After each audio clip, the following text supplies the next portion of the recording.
This is your reality check.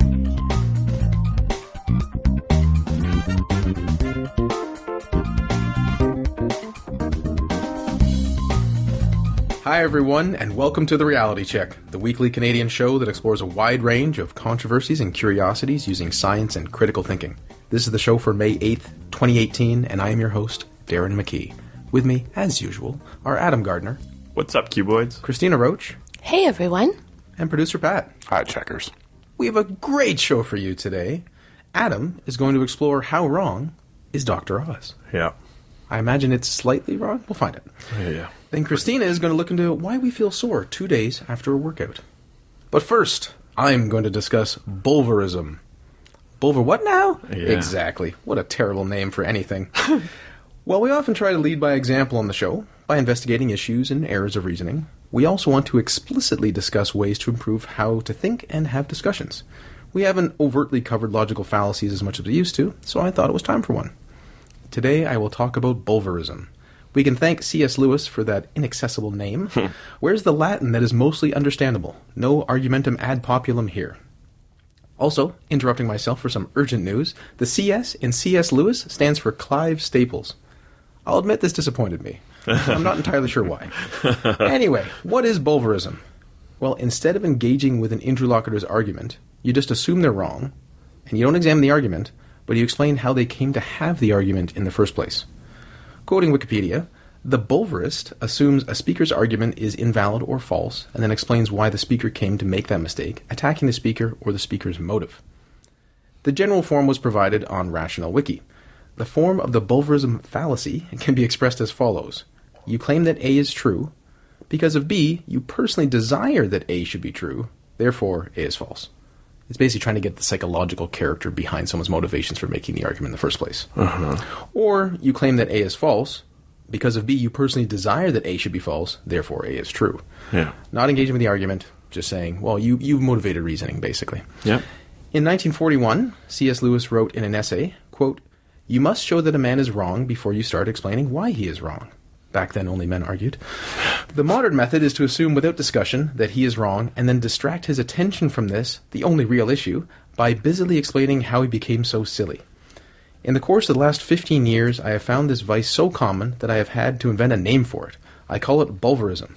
Someday I'm going to write the biography of its imaginary inventor, Ezekiel Bulver, whose destiny was determined at the age of 5 when he heard his mother say to his father, who had been maintaining that two sides of a triangle were together greater than a third, "Oh, you say that because you are a man." At that moment, E. Bulver assures us, there flashed across my opening mind the great truth refutation is no necessary part of argument. Assume that your opponent is wrong and explain his error and the world will be at your feet.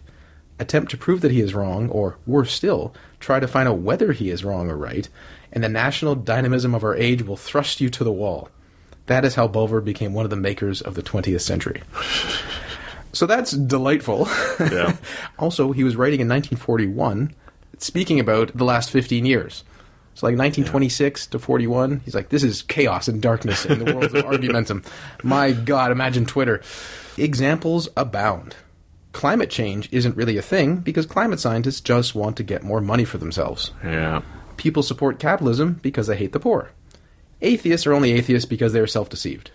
I mean, religious people are only religious because they are self-deceived. This fallacy is treacherous because it leads to the absence of reasoning. For example, imagine someone says, men experience spousal abuse at rates similar to women, and that usually isn't discussed. Someone else replies, you're only saying that because of internalized misogyny, committing the fallacy. Yeah. To which another could reply, you're only saying that because of your misinjury. And then nowhere is the claim being evaluated. Yeah. I'll admit I felt this one creeping in when I heard Sam Harris talk to David Benatar about antinatalism, the idea that it's better not to exist. I couldn't help but think, I wonder if he's just oppressed. To be fair to myself, I was still evaluating the argument, and that was just an additional thought. Second, we can observe that, in the real world, people's beliefs cluster around their identity and motives, so it isn't surprising to listen to politicians, or bankers, or environmentalists, and think that they are only making those particular arguments because of their motives.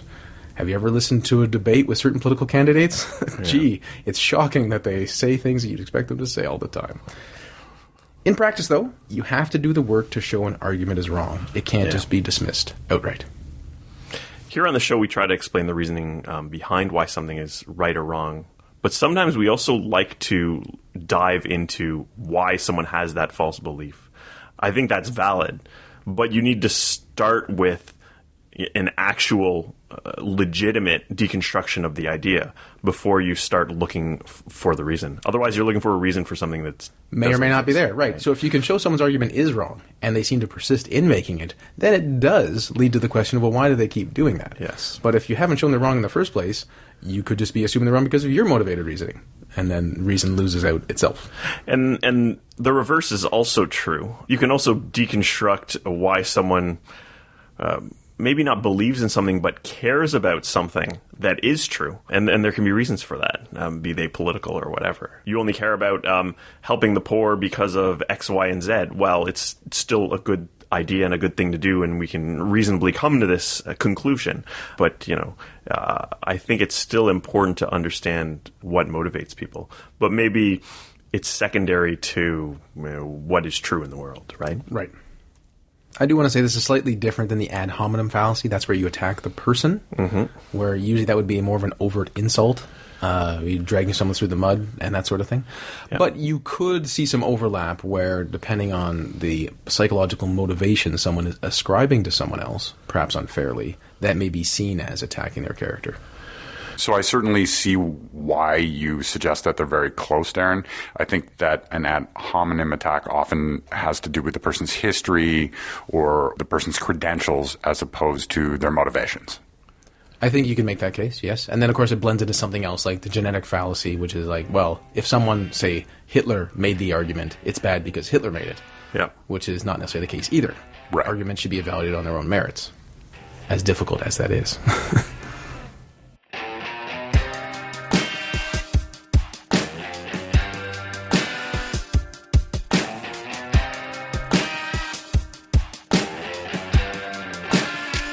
Speaking of evaluating arguments on their own merits, Dr. Oz does that all the time, doesn't he, Adam?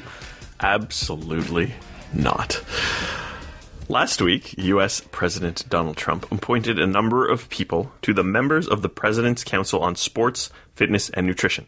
This included the infamous Mehmet Oz, also known as Dr. Oz, a TV doctor who is well known for promoting nonsense and pseudoscience on his show. Now, we've never done a segment on Dr. Oz before, though I think it's pretty well known in the skeptical community that this is a person whose medical opinion is absolutely terrible. I wanted to use this opportunity to detail why he's so ideally suited to be appointed by someone with Donald Trump's troubled relationship with the truth. Before we get into the good doctor and his track record, let's look at what this council is. Dr. Oz was designated as one of 20 members of the President's Council on Sports, Fitness, and Nutrition for a term of 2 years. President Donald Trump also appointed 3 co-chairs. New members also include Lou Ferrigno, a bodybuilder best known for playing the Incredible Hulk in the 1978 TV series, and Bill Belichick, coach of the New England Patriots. So what exactly is the President's Council on Sports, Fitness, and Nutrition? This council was established by Dwight Eisenhower in 1956 and has a mandate to basically encourage people to be physically active and to eat well. Originally, the President's Council on Youth Fitness only encompassed children until 1963, when John F. Kennedy expanded it to include all Americans. Lyndon B. Johnson added sports to the name and mandate in 1966, and then later in 2010, Barack Obama added nutrition. So much to say Dr. Oz is hardly being hired as the science advisor to the President of the United States. That position has still not been filled. He's one of the many people on a council which promotes healthy lifestyles. That said, it is Dr. Oz's relationship with the truth which is concerning. Now, Wikipedia describes Dr. Oz as a Turkish-American cardiothoracic surgeon, Columbia University professor, pseudoscience promoter, author, and television personality. That pretty much sums it up. He's a real doctor in the sense that he practices medicine. He grew famous after being featured prominently and repeatedly on Oprah Winfrey's show. Despite her commendable progressive views, it is worth considering Oprah's track record with Dr. Oz and other cranks when people suggest things like she might be a good U.S. president. Surely Oprah as president might be a better option than what the U.S. has to deal with right now. That doesn't mean it is generally a great idea. Appointing a dog or cardboard cutout might actually be a wise political choice in 2018. Bazinga. Dr. Oz starred in his own show, The Dr. Oz Show, which has been on the air for 9 seasons and is, sadly, still going strong. His show frequently promotes and gives uncritical exposure to various forms of alternative medicine for which there is simply no evidence. Dr. Oz's bad reputation for peddling nonsense extends beyond the skeptical community, as it seems to be fairly common knowledge that he's not to be trusted.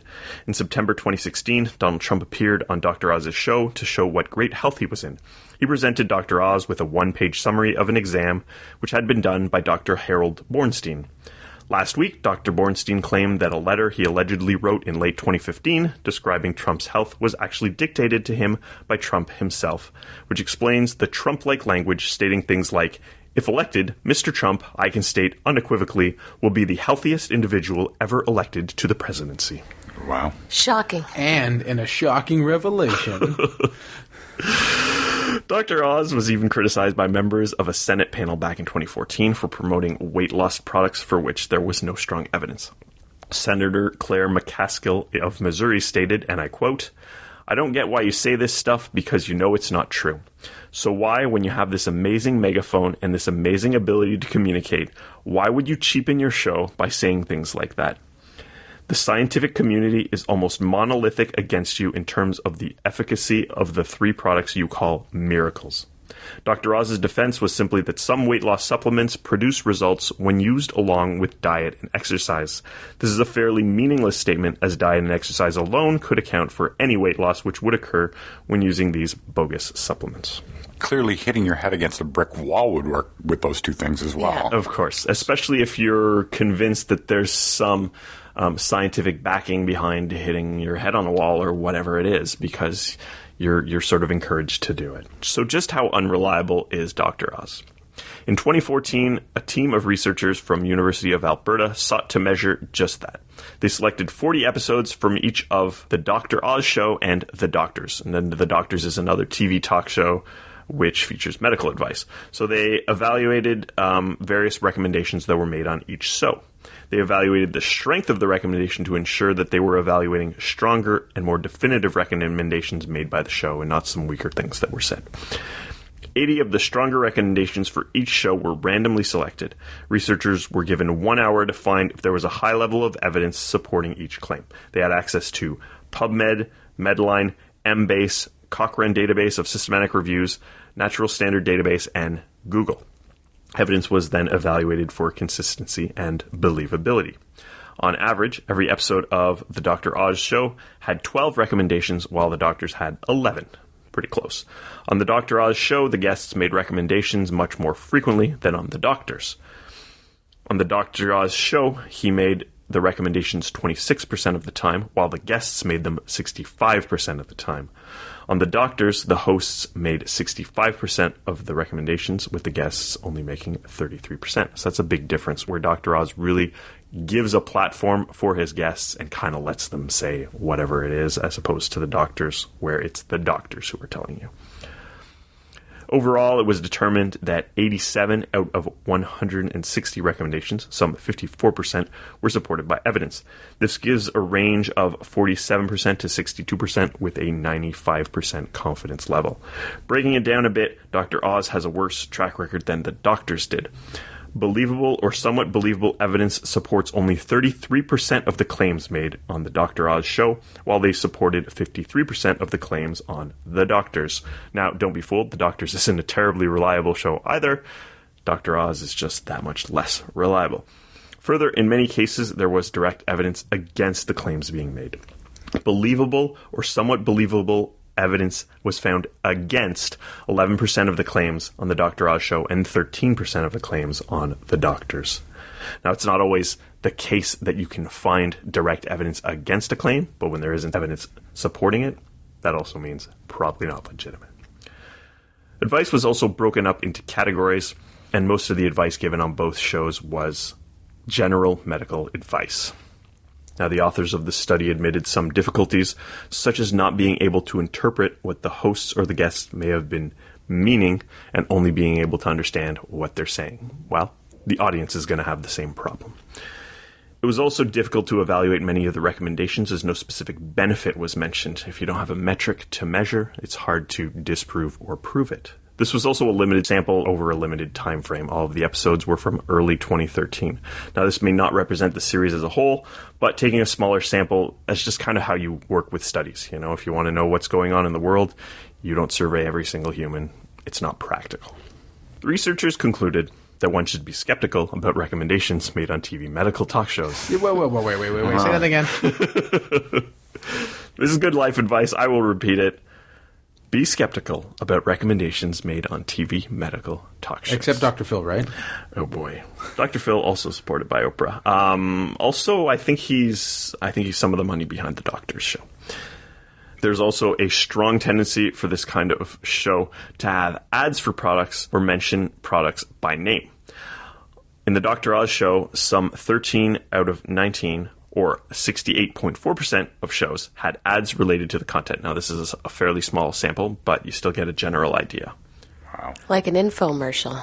Pretty much. Now, 11 out of 19, or 57.9%, had a product mentioned by the host using the actual commercial name of the product. The doctor's was comparable, with 12 out of 18, or 66.7% of episodes having ads related to the content, and 13 out of 18, or 68.4%, naming a product by the commercial name.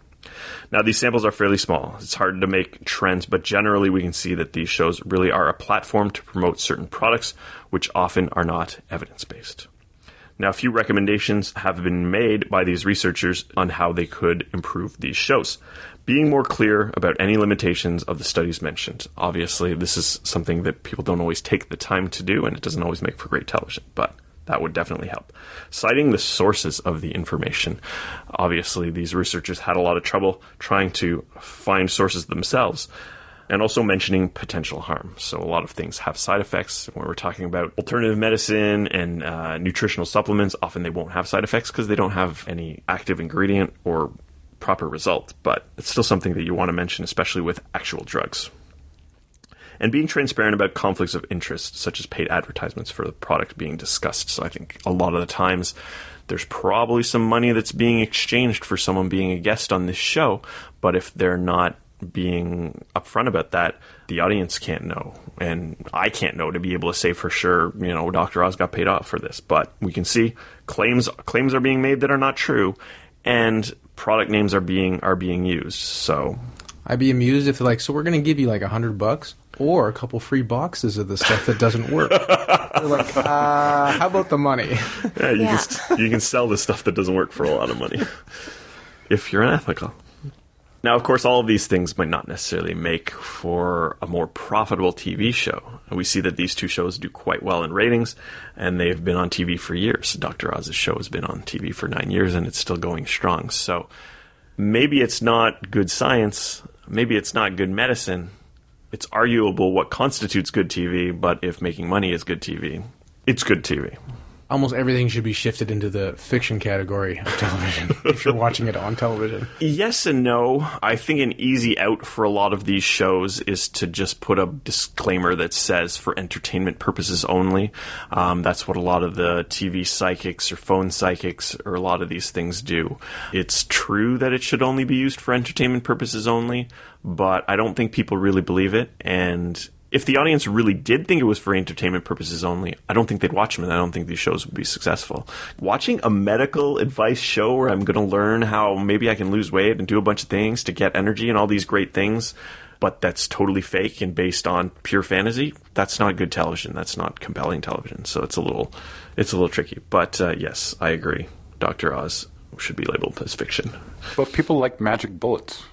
Yes. People want the easy answer. They want the quick fix. Everyone wants the diet pill. It's diet and exercise to lose weight. It's not complicated, but it's hard. Dr. Oz is pretty much full of it. His claims are not much more reliable than a coin toss. You will almost certainly be worse off for believing things which are claimed on his show, as he regularly promotes people and products which are pure pseudoscience, lacking evidence, and even a plausible mechanism to support their efficacy. Though this segment didn't dive into the specific individual claims he's made, we could easily do another 500 shows just on the material from the Dr. Oz show, as anyone who's slightly familiar with his show will see. He's a Jenny McCarthy, Gwyneth Paltrow-level peddler of pseudoscience, but in his case, he uses his actual credentials as a medical doctor to give his nonsense plausibility as he deceives millions of viewers every weekday. Pay no attention to the man behind the curtain. I was waiting for an Oz reference. He's not a doctor, he's a flying monkey. I forget his name, but it's similar to Gwyneth Paltrow, one of the doctors that she always cites. And Yep. I talked about him in a segment. I mean, he is a legit doctor. I think he might even be a cardiac surgeon, but he's just so full of woo. I just don't understand how those two things exist in the same world. Yeah, I mean, my default reaction when I see Dr. Oz is to think like, oh, I'm going to look this up. What's he really a doctor of, And then it's like, no, he's like a surgeon. He's a medical doctor. Like, he should know better. And that's kind of the most disappointing part. He's not just like a fake TV doctor. He's a real doctor. I don't want to engage in Bulverism here, but since we know he seems to peddle untruths, one could say the fame, power, money is just too hard to give up. Yeah. And it makes me wonder how much of this does he believe versus being self-deluded. And I feel like he has the intelligence and credentials to be able to make that determination. So part of this has to be sort of beyond that simple self-delusion. But we can never be certain about these kind of things. We can't be certain. It does hurt, though, seeing Dr. Oz.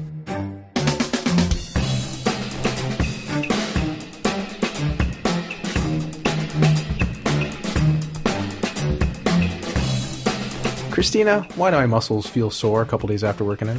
Question for you guys. I know all of you keep really fit and you work out quite a bit. Have you ever noticed that after a good workout sesh, you feel more sore 2 days later? Absolutely. I absolutely noticed this, but I've heard it as well. And often one thing I'll say is, like, if I'm sore one day after a workout, I kind of say, like, oh, I'm really going to hurt tomorrow. Right. It's not even 2 days. Yeah, I usually expect it within a day or two, and then I sometimes think if it goes 3 to 4, then I've done something wrong. Yeah. Right. Well, I whine about this once every couple of weeks when my workout program changes up, especially when I'm in a strength phase and I'm lifting heavier weights. Mm-hmm. And I've always wondered, why do I feel sore 2 days after a new workout? Like you, Adam, I'm like, oh no, I'm really going to feel this in a couple of days. Yeah. So I was pretty excited when I came across a Gizmodo article published in January suggesting I wasn't imagining this phenomenon. The article's title is, Why Does Exercise Start Hurting 2 Days After a Workout? As author Daniel Kolitz points out, this weird time lag appears unique to exercise and is, when you think about it, kind of inexplicable. Like stubbing your toe, feeling nothing, and then 2 days later, suddenly yelping in pain. Now, in short, this common occurrence has a name. It's a result of delayed onset muscle soreness, and they call it DOMS for short. DOMS generates inflammation in your muscles, especially if you haven't worked out in a while or if you go really hard. So my excitement was a bit short-lived, though, because I realized that exercise scientists, physiologists, and molecular biologists alike are still scratching their heads about it. According to exercise physician Jordan Metzi, cited in a Women's Health article, before cellular biology was understood as much as it is now, they believed that lactic acid was to blame for DOMS. Now we know lactic acid only affects how long you can endure a tough workout or a short-term exercise tolerance, for instance.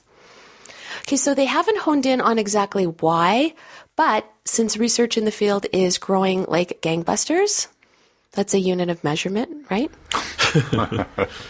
It's in the metric system, yes. Yeah, it's metric, right. Yeah. I wanted to run compelling theories from experts in the field past you guys.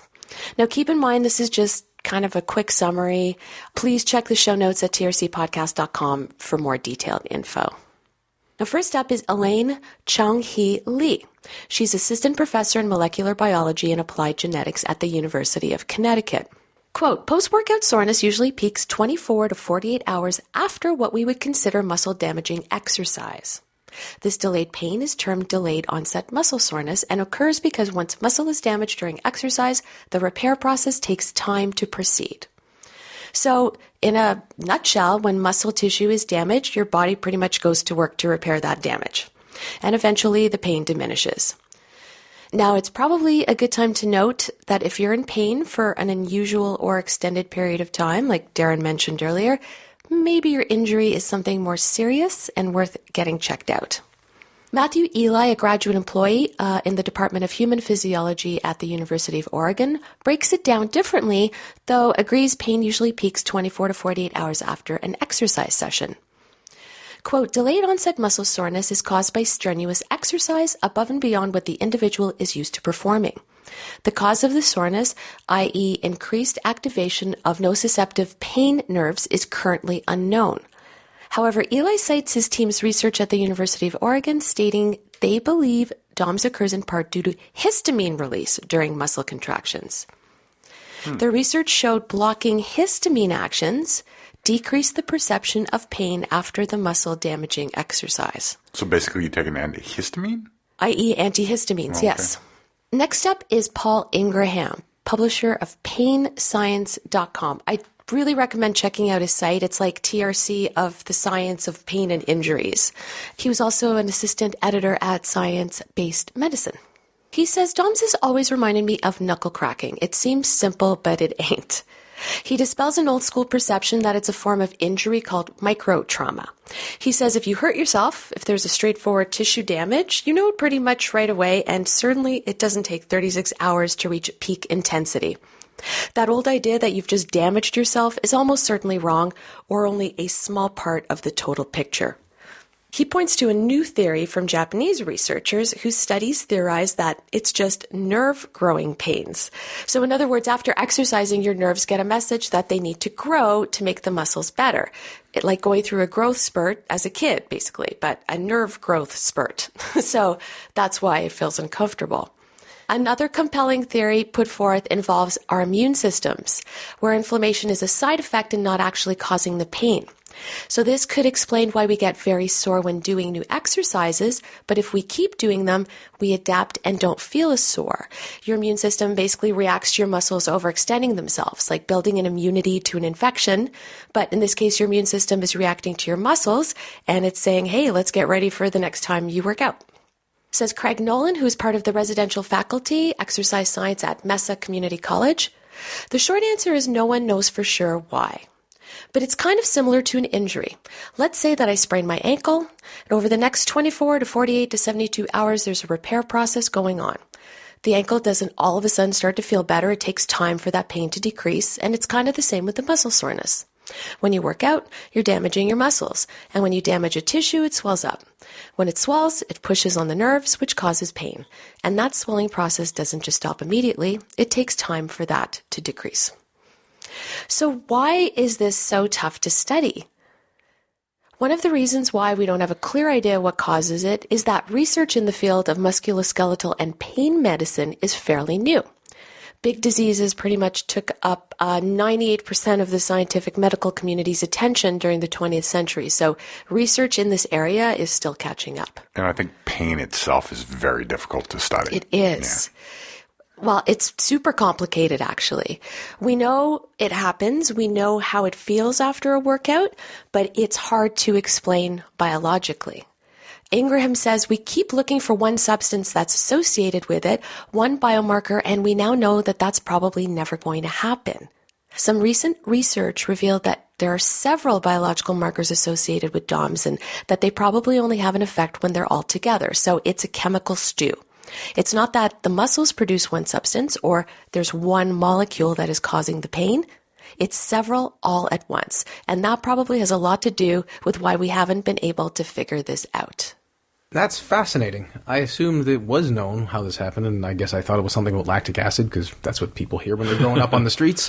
And I find it very interesting that all these people who are working out, and a lot of them are athletes, and there's a lot of money riding on their performance, one would want to reduce DOMS as much as possible, that there wouldn't be a more precise understanding of it to then ameliorate it. Thanks, Cristina. And thank you for listening once again. I covered Bulverism to try to make you a better arguer, to try to evaluate someone's actual argument and not their psychological motivations. Adam explored Dr. Oz and how he's full of various fecal content to various people's reviews. And finally, Cristina looked into delayed onset muscle soreness, and it turns out there isn't an answer for us at the moment, but it's probably a confluence of several different biomarkers. Until next time, think better to act better. Peace out, cuboids. Stay classy, not smartassy. Talk to you next week, everyone. For show notes or to discuss this episode, visit our Facebook page and website at trcpodcast.com. For general inquiries or to send a topic or parody suggestion, email info@trcpodcast.com. Help support the show by leaving a review on iTunes and liking us on Facebook. Follow us on Twitter at TRC_podcast.